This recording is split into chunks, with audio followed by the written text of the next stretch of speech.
All right, friends. So it's time to do today's trade recap. It's Friday, September 19th. We had a no news Friday. And so for today, I got some mixed feelings about it. I think if we look at the P&L on the left-hand side of the screen, you can see no trades, which is both a good thing and a bad thing, right? It means I preserved capital, but in the case of today, I also left money on the table, and I'll show you that here in a minute. So I went into today's session. We had a couple of things going on. You see how messy this chart is? All this garbage. So the 8 o'clock candle right in here is where I came into the charts today. And we had this, what's called a PD array salad, just a mess of levels. You could call them resistance levels, support levels. You could call this a bull flag, and essentially a consolidation. So this had me on high alert. We're also near all-time highs up in here. So two things. That makes me rather bullish. My target was this previous day high, and we can see that that was achieved. But at 8 a.m., we had just taken these equal highs, making me feel like we were going to come down for a little bit of sell side. So that was kind of how I went into the session. I was expecting to short, or I was expecting shorts more than longs, even though I wanted to long. And then we go into the 1 minute chart here. And one thing I want to say real quick is, as I go through these trades, I'm not going to give all of my criteria. I'm just going to give you the ideas. If you've been following me and you're interested in like my frameworks, which I break everything that I do down into things like this, simple checklists. So like when I come into a trade setup, I just got to run through the checklist. It's not much to think about, which really reduces the stress on trading. Same thing with like my daily bias, or if I'm looking at high or low probability conditions, I have it all written down in checklists, things that you can check for. And that's free in my Discord. If you just join the Discord, there's a link below. I don't have anything to sell. For me, teaching helps me improve myself. So that's why I like to share some of this stuff. So anyways, that's below the video here. And I'll continue on. So 9:30 opened here. And let me turn this macro indicator on. I don't typically trade 9:30, but I did see a short setup here after taking these equal highs. I was anticipating we had midnight open, which is the blue line. Down below, we had a regular trading hours, which if I throw that on real quick, was down in here. So I was anticipating some sell side delivery in that regard, and I got that right. What I didn't get right was quite the timing. So I kind of tape read a short here, and it was on this candlestick right here. And for me, I forget exactly where I had my positions, the stop loss and the take profit, whatever it was. I think it was these equal lows right down in here. And price came almost to my target, which meant I would have gone break even on this. And price would have come back and tapped me at break even. So this for me would have been a break even short. So we had all the criteria for a short. However, we have no news. So I was expecting 9:30 to be the driver for price today. So that got stopped out. From at that point, that would have been bullish for me. I didn't enter that, wasn't confident enough. We were in a macro that I typically am super cautious in. If not, don't trade. And then price came up and tapped the all-time high by a tick. Look at that. And once it did that, then we formed this inversion right here. And I was eyeballing that for a short. And if you look back at the live stream, I had put my position tool out. And I was anticipating a close below that inversion for a nice like 2-hour short. Once I saw this consolidation happening, then I became increasingly hesitant because here we have this trend line liquidity building. And what you don't know is this is building targets. So all throughout here, and price finally closed below this inversion right here at 10:15.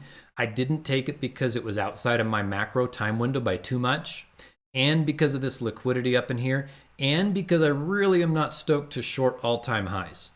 All-time highs tend to produce more all-time highs, but this was looking super juicy, so it was enticing.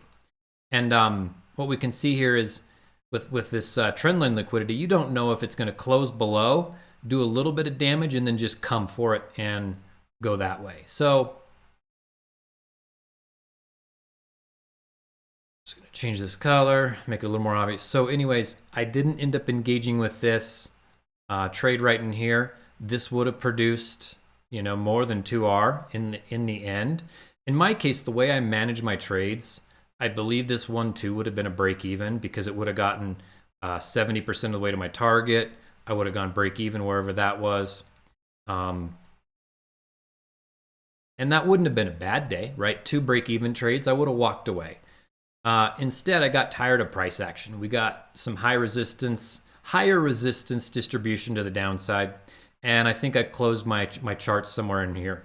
And that's where I missed it. And this is kind of where I messed up. I can tend to close my charts a little too early and walk away, get hungry. I want breakfast. Now, you remember this liquidity I was talking about earlier? See this trend line liquidity that was just building up all morning?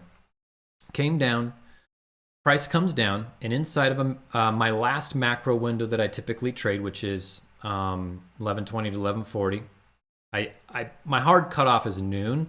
I don't like to trade after that. Anyway, price comes down into midnight open, comes down into a 1 hour inversion, forms my model right here within the macro, closes above, and then I probably would have done something like that for a 2R kind of thing. And look at that, it actually provided, you know, 6R on that trade, which would have been a beauty.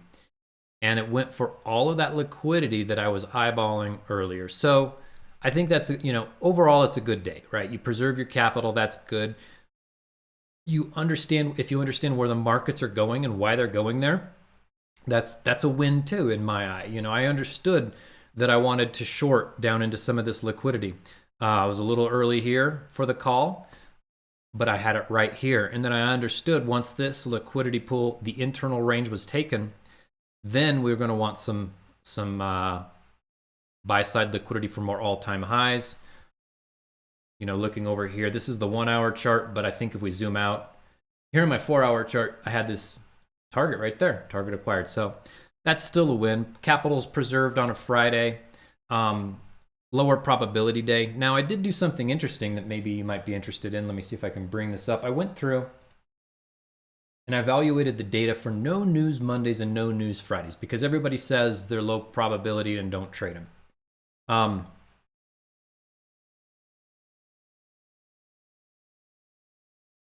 And I just examined the last month and a half of no news Fridays, Mondays, AM and PM session. Now I typically only trade the AM session, so looking over here. But you can see the idea is here's Monday, here's Friday, and I just outlined the number of days with no trades. In other words, how much of the time were we just sitting there wasting? And that was 40% of the days between all of them had no trades. Now, expenses and losses, or expenses and wins, this shows 30% and 30%, but that's of overall trades. So really, it is 50% win rate. And if you're at 2R, it's still a profitable no news Monday or Friday AM and PM session. Now, similarly, because I tend to just do AM sessions, this is more what I'm interested in. Of the seven trading days, well, 7 trades, total trades, we had 2 days were no trade days, 30%, 2 expenses, 30%, and 3 wins, 42% win rate. So here, still a positive P&L. Now, in my case, this is interesting data to say, you know, I should sit in front of no news days and be maybe more cautious. Those should be my cautious days. Whereas other days I need to be less conservative. So anyways, this was the trade of the day. I missed it. In part, I need to be more patient, sit down, wait till my cutoff time at noon, but also I was hungry and needed to go take care of myself. And by the time I got back down to my charts on my computer, I think it was like right here. And I was like, oh, it happened without me, and it ran. So that's a recap of today. I hope that helps some people out with some thoughts and ideas in terms of what to look for in the market, how the market's moving. And again, if you have any interest in learning more from me, join my Discord, links below. And I do live stream most every weekday at 9:30 Eastern time, and I'd love to have you just pop into the live stream, chat with me, hang out, and we can trade together.